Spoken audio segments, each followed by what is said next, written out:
Bueno, muchas gracias primero a los organizadores del Congreso en la invitación, después a la Fundación Smart City por traerme de Alemania y a todo el público acá presente. Así que la idea es entonces hablar un poco de energía eólica de potencia, es decir, esos grandes aerogeneradores que vemos instalados en los campos y particularmente de cómo es la eólica en Colombia.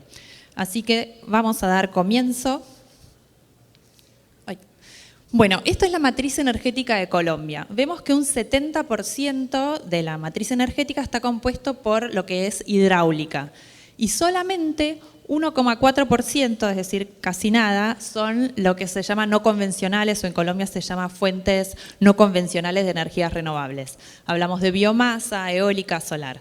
El otro prácticamente 30% son térmicas. Es decir que hoy, a como estamos hoy, las renovables en Colombia todavía no tienen un gran protagonismo en la matriz energética.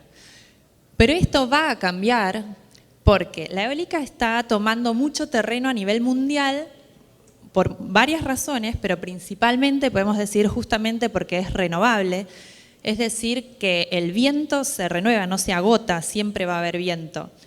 Después decimos que es autóctona, casi todos los países del mundo pueden producir su propia energía eólica. Claramente que hay distintas intensidades, es decir que hay vientos muy potentes y por ende se va a sacar mucha energía. Recordemos que siempre cuanto más potente es el viento, más energía sacamos de ese viento, más se puede utilizar, por ende más inyectamos, más cobramos y demás. Pero que sea autóctona, es decir, que casi todos los países la puedan producir, le da independencia a ese país energética, hace que no necesite la importación de energía y eso es muy importante. Si no veamos todas las guerras que se producen justamente por el petróleo y demás. Y además da trabajo local, lo cual también es importantísimo para las regiones. Y después es limpia porque no emite lo que son dióxido de carbono, no emite gases tóxicos, no contamina el agua, no contamina el aire. Entonces, viendo estas tres ventajas, sumando a una particularidad de Colombia que tiene estos fenómenos naturales como el Niño o la Niña que suelen producir sequía, y acabamos de ver que la matriz energética el 70% viene del agua hidroeléctrica, cuando hay sequía claramente hay un problema. Si pudiéramos diversificar más esa matriz energética, estos periodos se pasarían mejor o por lo menos para el usuario final, que somos todos nosotros, no se pagarían tan altos costos de energía. Después, en la cumbre del clima de París, Colombia se comprometió para el 2030 reducir un 20% lo que son sus emisiones de dióxido de carbono. Eso quiere decir, otra vez, que de esta matriz tenemos que reducir ese 30% que habíamos visto en lo que era térmico y tratar de incorporar o más hidroeléctrica o, por qué no, las renovables que vimos que teníamos solamente 1,5%. Y después también se prevé incrementar el 30% de la energía eléctrica para el 2030. Hoy vemos acá que tenemos 72.000 gigawatts hora al año, quiere decir que se quiere alcanzar casi 100.000 gigawatts hora al año. Para incrementar eso se necesita más fuentes, más energía y por qué no, ya que vamos tan poco, incrementar otra vez las renovables. Muy bien. Vamos a ver entonces qué está haciendo Colombia para lograr esto de incrementar el porcentaje de renovables en la matriz energética. Saca en el 2014 una ley, que es la 1715, que le da beneficios a lo que es las renovables. Primero, lo que es la exclusión del IVA, allá arriba, la exclusión del IVA a todos los equipos y servicios que estén destinados a estos proyectos, ya sean desarrollo, construcción, implementación, operación de las fuentes no convencionales de energías renovables. Después crea un fondo que es para financiar y apoyar los programas justamente de las energías no renovables. En este caso el fondo no es solamente para lo que decimos eólica de potencia, que son los grandes parques, sino también para lo distribuido, que pueden ser todos ustedes que pongan en sus casas los pequeños molinos, o sea, aerogeneradores, o también los paneles fotovoltaicos en los techos de su casa. Y después también permite una amortización acelerada, una deducción del 50% de la inversión por el plazo de 15 años, es decir, que cuando uno va teniendo utilidades, le va descontando lo que fue la inversión, entonces se paga menos impuesto a la renta. Después, exención de los aranceles a la importación para todos los equipos, siempre y cuando no haya producción nacional. Ejemplo, si yo quiero construir un parque en La Guajira y con eso importar los aerogeneradores, como no hay empresa colombiana que fabrique todavía los aerogeneradores, me hace una exención, es decir, no pago los aranceles de importación. Así que esos son algunos de los incentivos que está dando la ley. que para nada son despreciables cuando uno los pone en un modelo financiero. Después, ¿cuáles son las metas a alcanzar que está previendo Colombia? Tenemos, para el 2022, el actual presidente, el señor Duque, dice que quiere tener en su mandato 1.500 megawatts de potencia nominal. Hubo 3 licitaciones que ahora las vamos a pasar a ver y que si se cumple todo lo adjudicado, si se construyera, entonces incluso se va a superar esta meta. Después ya vimos anteriormente la reducción del 20% de dióxido de carbono al año 2030, que era por el Acuerdo de París, lo vimos en la filmina anterior. Después dijo la ministra de Energía, la señora Suárez Londoño, que para el 2030 quisiera tener un 15% de esta matriz energética a través de fuentes no convencionales de energías renovables. Es decir, que en solo 10 años vamos a pasar de 1,5 a 15%. Y acordémonos que además para el 2030 iba a aumentar a 95.000 gigawatt-hora la energía. Es decir, que hay que ponerse a construir parques, ya sea solares o eólicos. Y otra de las cosas interesantes que está pasando en el mundo son los autos eléctricos, porque la idea es que la energía por la cual es alimentada ese auto eléctrico venga de una fuente renovable, porque digamos que no sería muy ecológico que la energía que le ponemos al auto venga del petróleo, para eso le pongo directamente el diésel. Así que la idea es todavía aumentar más los renovables para que un 30% de la flota automotor para el 2050 sea de autos eléctricos. Bueno, estas son un poco las 3 subastas que les comentaba. La primera, las 3 fueron el año pasado. La primera, lamentablemente, no hubo adjudicaciones. Rápido, vemos un poco de qué se trataba. Eran contratos entre compradores o comercializadores y generadores por un monto fijo de energía y así también por un precio fijo a lo largo de un plazo determinado. Eran contratos a 12 años en pesos colombianos, era todo lo que se vendía como un paquete de energía anual. Se llamaba modalidad de lo generado, es decir, que lo que se generaba era lo que se vendía. Después se llama subasta a 2 puntas, porque es muy original en esto Colombia. Yo, como han dicho, trabajo para Latinoamérica y estuve en varias subastas, y Colombia hizo 2 puntas. Quiere decir que no solo el generador decía cuánta energía podía proveer a un precio determinado, que esa era la subasta, sino el que el comercializador también decía cuánta energía quería y cuánto estaba dispuesto a pagar por ella. Ahí se juntan justamente la oferta y la demanda y salían las adjudicaciones. Bueno, y no hubo proyectos adjudicados porque no cumplía las condiciones, lo que se llama concentración de oferta y la otra que se llamaba dominancia. Entonces, después sale otra subasta que es por el cargo de confiabilidad, es decir, para obligaciones de energía en firme. Esto es justamente cuando hay épocas críticas, por ejemplo sequía, tiene que haber generadores que te entreguen energía a precios ya antes establecidos. Esto le da confianza al sistema y no es que entonces en una sequía todos los usuarios van a terminar pagando millonadas por un megawatt hora o un kilowatt hora. Lo novedoso es que en esta, que fue abierta a todas las fuentes de energía, un 30% adjudicado fue eólico, cosa que antes no pasaba. También hubo un 6% solar, pero esta presentación es de eólico. Así que estamos hablando de que 1.160 megawatts eólicos fueron adjudicados en esta licitación. Y la que más nos importa fue la que se dio en octubre del año pasado, donde se adjudicaron 1.152 megawatts eólicos. Las modificaciones, porque era muy parecida a la primera de febrero, que hubo 0 de adjudicación. Las modificaciones fueron que fueran exclusivas de esta licitación para energías renovables, que los proyectos podían ser más grandes de 5 megawatts, antes eran de 10 megawatts, que los contratos ahora son a 15 años, antes se decía 12. Cuantos más años de contrato tenemos, más tiempo de amortizar ese proyecto nos da. Cuanto más tiempo de amortizar, podemos poner una energía más barata. Y eso nos beneficia a todos porque al final el último que paga por la energía es el usuario final. Y después, ahora es la modalidad pague por lo contratado. ¿Se acuerdan que antes dije por lo generado? Que lo que generaba justamente el dueño del parque eólico era lo que se le pagaba. Ahora es contratado. Es decir, que si el comercializador contrata X cantidad, el generador se la tiene que despachar. Si no llegó a generar eso porque no hubo viento, porque no hubo sol, lo tendrá que comprar lo que le falta a la bolsa, es decir, al mercado spot. Pero es lo contratado. Y eso le da más seguridad a los comercializadores. Si no pensaban que iban a recibir algo, por ahí se generaba menos y se quedaban después con una demanda insatisfecha. Y luego, lo que marcó la gran diferencia es que sacaron un decreto obligando a los comercializadores a que al menos un 10% de la energía que le venden al usuario final provenga de fuentes renovables. Entonces, los comercializadores, a estar obligados a comprar energía renovable, fueron a esta subasta porque saben que por ahí la pueden conseguir más barata. Y así fue. Y después, algo que también fue nuevo, es que en la otra era el producto la energía anual. Decía el generador, bueno, te voy a vender X cantidad de megawatt hora al año. En cambio, en esta es por bloques. Los bloques son de 0 a 7 de la mañana, que no hay sol, de 7 de la mañana a 17 horas, que hay sol y obviamente la eólica, y de 17 a 0 horas o 24, que otra vez deja de haber sol.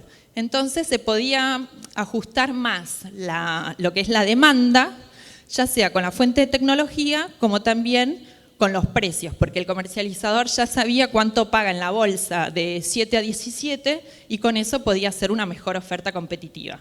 Vuelvo a lo mismo, al final se benefician los usuarios finales porque se van ajustando un poco más fino los precios. Y ahí vemos los parques eólicos que fueron adjudicados.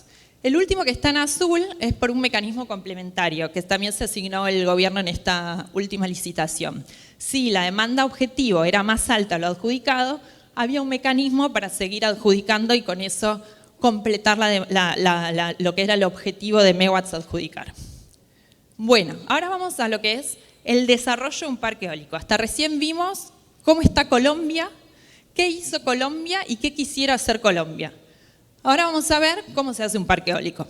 Y esto es la línea, tenemos primero el desarrollo, ahora vamos a ver exactamente cada uno de los ítems que están ahí. Pero el desarrollo, lo importante es saber que abarca entre 2 y 6 años. ¿Cuándo 2? Cuando todo funciona aceitado, cuando todo lo que es gubernamental, que dan las autorizaciones, está en línea y quiere tener renovables. ¿Cuándo se acerca más a los 6? Cuando hay trabas, cuando hay desinterés, cuando hay problemas. Entonces, por eso es entre 2 y 6 años, depende del municipio, depende de la voluntad política, depende de las instituciones. Después viene lo que es la construcción. La construcción es entre 1 y 2 años y lo que más depende sobre todo es de cuán grande es ese parque eólico. No es lo mismo construir 10 megawatts que 100 megawatts. Entonces, por eso depende la cantidad de tiempo. Después la operación, un parque, la vida útil de la máquina, es entre 20 y 25 años, eso depende del fabricante. Entonces, esa es la operación del parque. ¿Cuánto tiempo ese parque eólico va a estar generando y despachando energía? Y después tenemos el desmantelamiento o el repowering, que es cuando se termina la vida útil de ese parque. Y vamos a ver qué es cada cosa. Bueno, vamos primero con la etapa de desarrollo. El primero de los ítems, no sé si lo leyeron, era, bueno, hay que buscar un sitio. ¿En qué sitio puedo poner un parque eólico? Primero, claramente, tengo que ver el recurso eólico. ¿Hay viento o no hay viento? ¿Y cómo lo veo? Antes de empezar a invertir demasiado dinero, porque por ahí ese lugar no era bueno. Entonces voy a ver los efectos locales. Veo si la vegetación está inclinada o no. También a veces tengo mediciones propias. Por ejemplo, en la empresa en que le trabajo ya tenemos tantos parques eólicos que tenemos muchos mástiles de medición instalados. Entonces simplemente correlacionamos unas mediciones con el lugar donde quiero instalar el nuevo parque. Después mediciones de terceros. Eso en general no es gratis. Si hay un parque eólico instalado en las cercanías, le puedo comprar las mediciones. O también puede haber estaciones meteorológicas, aeropuertos, y ellos suelen hacer esas mediciones. Y después la base de datos. Está, por ejemplo, MERRA, que es de la NASA, y tiene medido todos los vientos a diferentes alturas del planeta Tierra. También se pueden conseguir. En general no son gratis, pero tampoco onerosas. Después las condiciones del suelo. Hay que ver cómo es ese suelo, porque recordemos que hay que instalar aerogeneradores que tienen una fundación, esa fundación va enterrada, entonces hay que ver si hay napas, hay que ver si se inunda, hay que ver cómo es el drenaje de ese suelo, no es cuestión que otra vez se me inunde todo. Entonces siempre hay que estudiar un poco cómo es ese suelo. Y sobre todo si estamos cerca del mar, si tiene salinidad y demás, va a ser no es que es imposible para nada, pero hay que contemplarlo a la hora después de los costos y la construcción. Obstáculos y rugosidad, hay que identificar todo lo que sean obstáculos. Pueden ser edificios, pueden ser montañas, colinas, árboles altos, todo lo que me tape lo que es la circulación del flujo del viento. Eso es un obstáculo. Los obstáculos generan turbulencia. Si es una turbulencia, el aerogenerador no puede sacar tanta energía de ese viento turbulento. Si no saco tanta energía, vendo menos energía, cobro menos, me cuesta más pagar el crédito. Entonces, por eso hay que evitar los obstáculos, es decir, la turbulencia que generan. La conexión a la red. Para hacer un parque eólico tengo que tener sí o sí una conexión a la red, si no, ¿dónde lo enchufo? Vamos a decir. Por ejemplo, en Colombia la Guajira es muy buena, pero le faltan redes eléctricas. Entonces ahí se nos complica poblar la Guajira con aerogeneradores.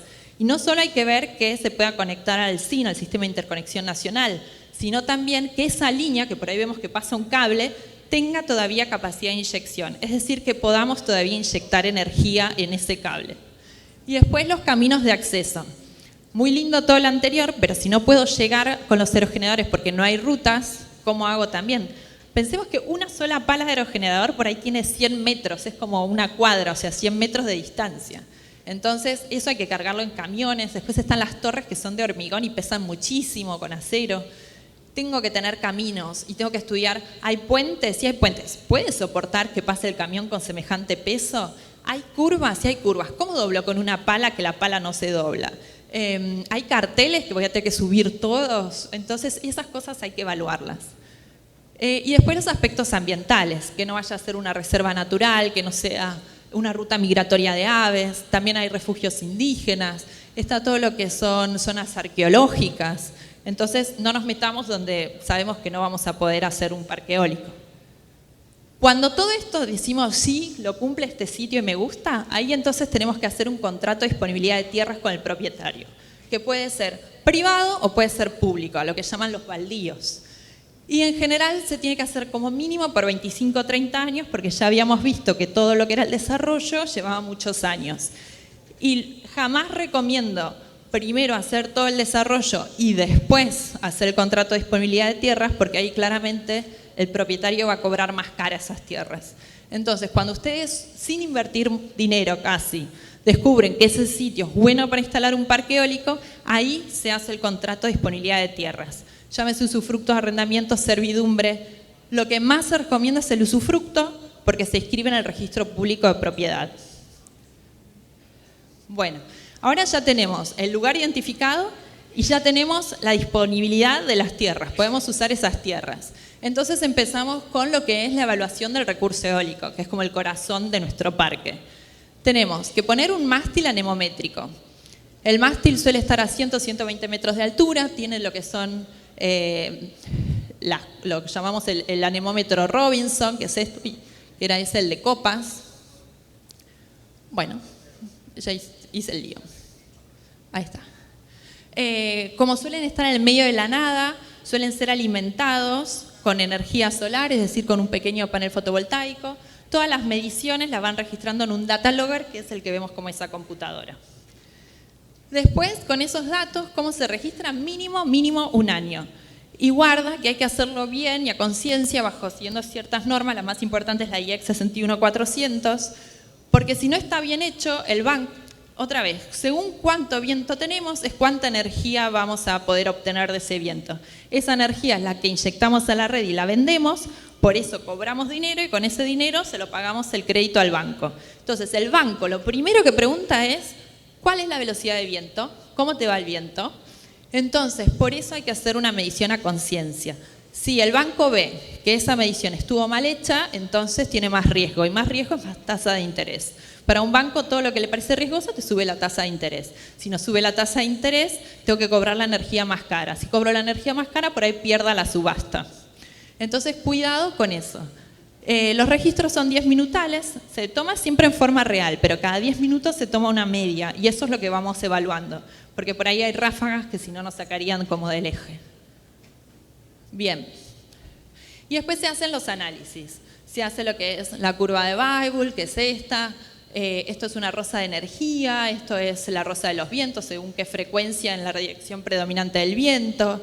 Estos son de velocidades. Se analizan justamente esos datos. Por ejemplo, en este caso particular vemos que casi todo el tiempo sopla 8 metros por segundo y que la dirección predominante es norte y un poquito de noroeste. Y eso es perfecto que me venga generalmente casi todo el tiempo de una sola dirección la velocidad del viento. Así los oriento a los aerogeneradores para esa dirección. Cuando ya hice todo, ahí tuve la campaña de medición, que hay que auditarla. Eso también es súper importante. Por ejemplo, en mi empresa hacemos nosotros la campaña de medición, pero yo no puedo ir al banco y decir, y sopla una barbaridad, así que dame el crédito. No me lo cree porque soy juez y parte a la vez.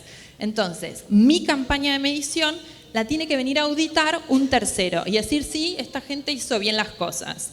Y en caso que no, decirme cuál es el error. Y con eso me presento al banco. Uy, 5 minutos. Voy mucho más rápido. Vamos rápido. Después tengo que agarrar y ver todos estos efectos, que son efecto estela, que es cuando se genera la turbulencia de que habíamos hablado, aguas abajo, cuando pasa el viento por el aerogenerador. El efecto parque es cuando se molestan justamente. Si yo fuese un aerogenerador y me viene el viento, atrás viene con turbulencia. Entonces no le puedo poner un aerogenerador inmediatamente atrás. Y tengo que hacer una distribución. Eso es, en general, en la dirección predominante del viento, entre 5 y 9 rotores, diámetros de rotor, y para atrás lo que tenemos son también 7 rotores por el estilo.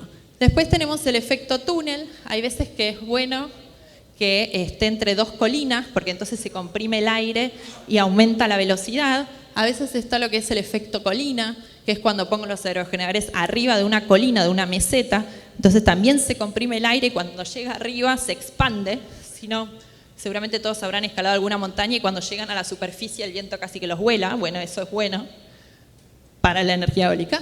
Después el impacto ambiental. Hay que hacer todo lo que es el estudio de impacto ambiental, justamente ya habíamos hablado para perjudicar lo menos posible durante desarrollo, construcción, operación y el desinstalamiento.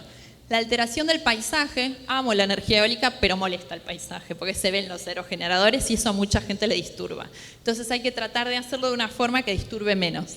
Ahí no sé si se llega a apreciar, por ejemplo, la firma Enercon le pinta la base de verde, entonces se sigue viendo, pero un poco menos a lo que es a la altura del hombre, ¿no? Se ve menos. Y ese verde está patentado todo y va cambiando de distintas tonalidades verdes hasta gris según cómo está el tiempo. Si está nublado se vuelve más gris, si está mucho más soleado se vuelve un verde como estridente.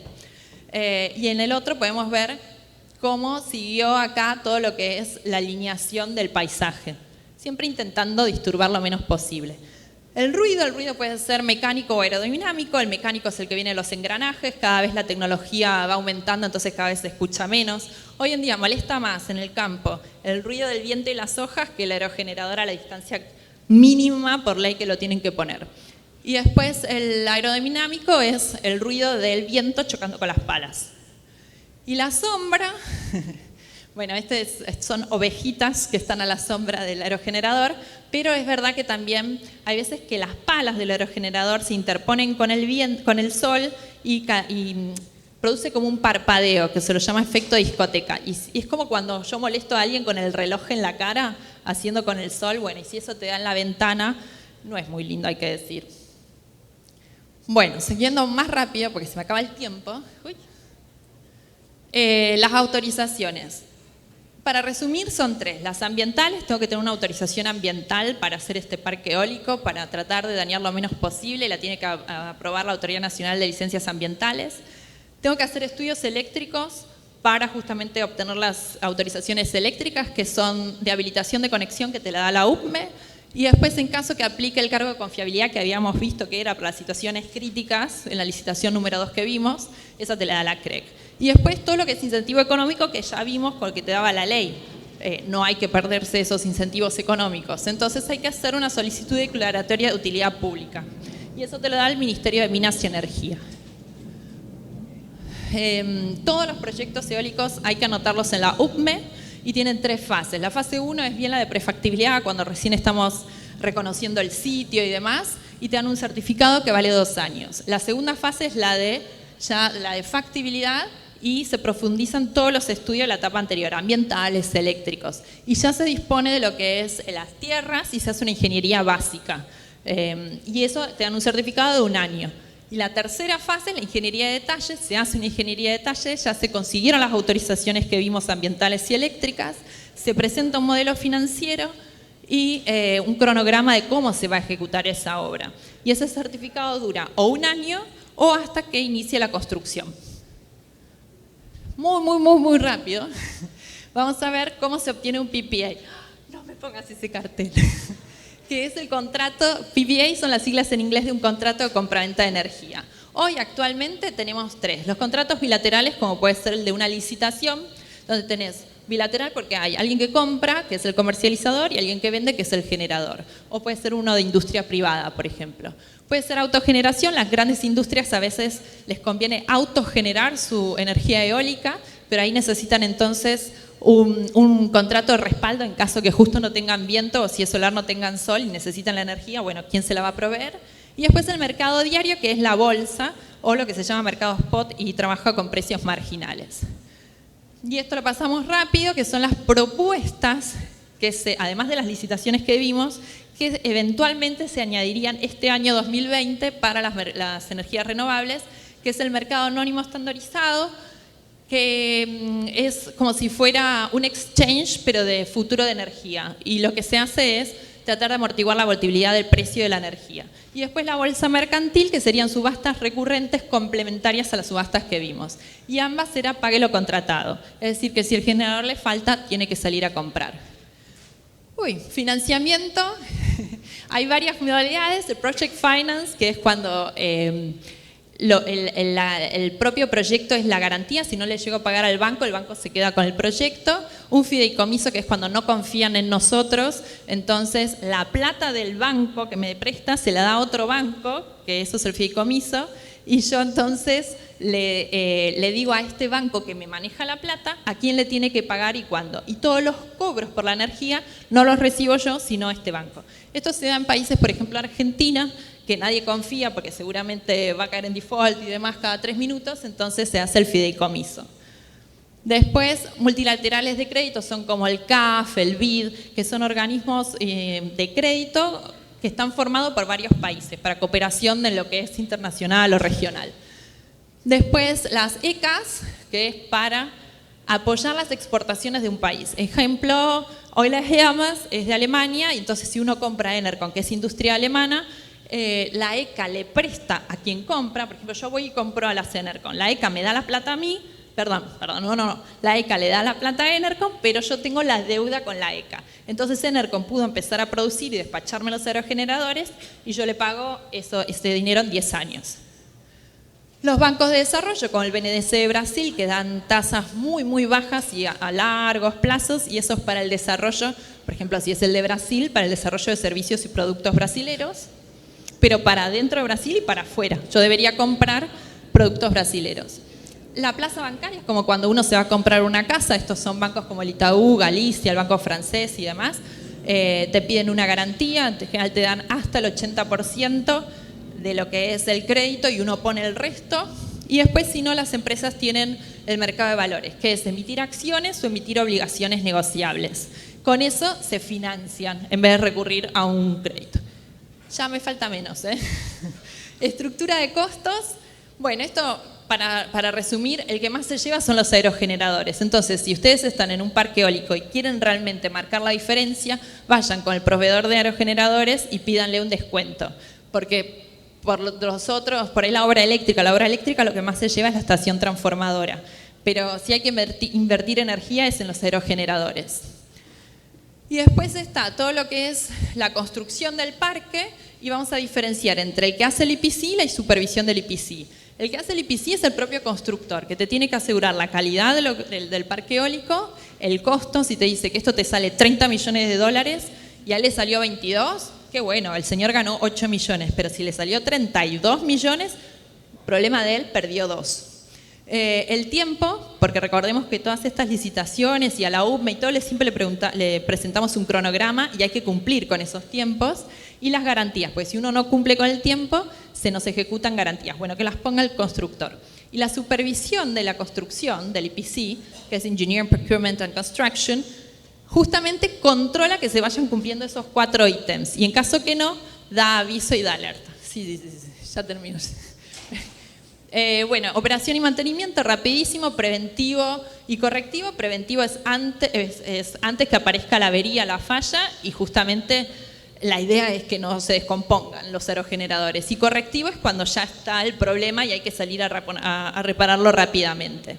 Eso es operación y mantenimiento. Y después hay otro concepto que no hay que descuidar, que es el TCM, que es el Technical and Commercial Management, es decir, la gestión técnica y comercial. Y eso es justamente, recordemos que ahora el parque eólico es una sociedad anónima, independiente y con vida. Y tiene que hacer pagos, ya sea a los bancos, a los proveedores, a los dueños de las tierras, tiene balances, tiene que cobrar garantías en caso que haya habido, no sé, un incidente, un rayo, entonces estaba asegurado y tiene que cobrar ese seguro, tiene que cobrar bonos de carbono. Toda esa gestión la hace el que hace justamente el TCM. Y última filmina. Después, bueno, se termina la vida útil de ese parque eólico. Se pasaron los 20, 25 años y hay que optar por dos cosas. O el desmantelamiento, que es cierro el parque eólico, retiro los equipos y me voy a mi casa y ya está. O si no, se habla con el propietario de las tierras y se hace un repowering, que es el reemplazo de esos equipos obsoletos que eran hace 25 años por los de nueva tecnología en ese momento. Entonces se los reemplaza y se sigue operando. Así que bueno, eso fue. Muchísimas gracias. Ahí está mi mail, porque ya creo que tiempo para preguntas no hay. Así que quien tenga una pregunta, ahí está el mail. Muchas gracias.